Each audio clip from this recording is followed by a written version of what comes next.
धर्म ग्रंथों के अनुसार महर्षि भृगु ब्रह्मा जी के मानस पुत्र हैं। उनकी पत्नी का नाम ख्याति था जो दक्ष की पुत्री है। महर्षि भृगु सप्तर्षिमंडल के एक ऋषि हैं। सावन और भाद्रपद में वे भगवान सूर्य के रथ पर सवार रहते हैं। एक बार सरस्वती नदी के तट पर ऋषिमुनि एकत्रित होकर इस विषय पर चर्चा कर रहे थे कि ब्रह्मा जी, शिवजी और श्री विष्णु में सबसे बड़े और श्रेष्ठ कौन है।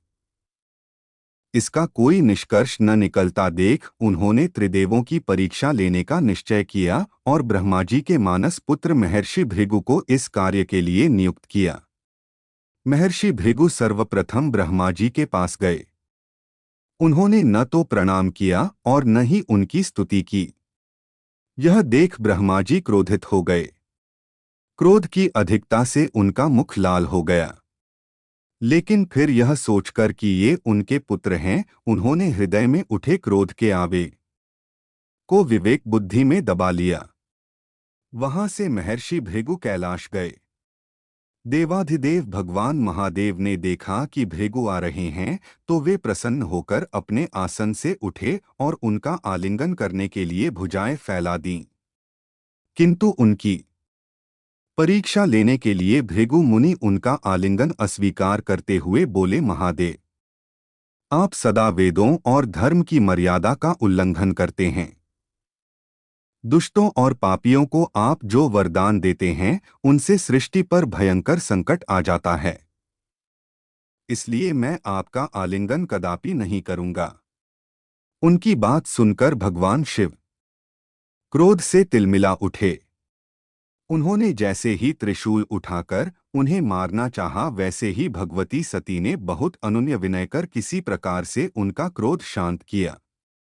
इसके बाद भृगु मुनि वैकुंठ लोक गए। उस समय भगवान श्री विष्णु देवी लक्ष्मी की गोद में सिर रखकर लेटे थे। भृगु ने जाते ही उनके वक्ष पर एक तेज लात मारी। भक्तवत्सल भगवान विष्णु शीघ्र ही अपने आसन से उठ खड़े हुए और उन्हें प्रणाम करके उनके चरण सहलाते हुए बोले, भगवन, आपके पैर पर चोट तो नहीं लगी, कृपया इस आसन पर विश्राम कीजिए। भगवन, मुझे आपके शुभ आगमन का ज्ञान न था, इसलिए मैं आपका स्वागत नहीं कर सका। आपके चरणों का स्पर्श तीर्थों को पवित्र करने वाला है। आपके चरणों के स्पर्श से आज मैं धन्य हो गया। भगवान विष्णु का यह प्रेम व्यवहार देखकर महर्षि भृगु की आंखों से आंसू बहने लगे। उसके बाद वे ऋषिमुनियों के पास लौट आए और ब्रह्मा जी, शिवजी और श्री विष्णु के यहाँ के सभी अनुभव विस्तार से कह बताया। उनके अनुभव सुनकर सभी ऋषिमुनि बड़े हैरान हुए और उनके सभी संदेह दूर हो गए। तभी से वे भगवान विष्णु को सर्वश्रेष्ठ मानकर उनकी पूजा अर्चना करने लगे।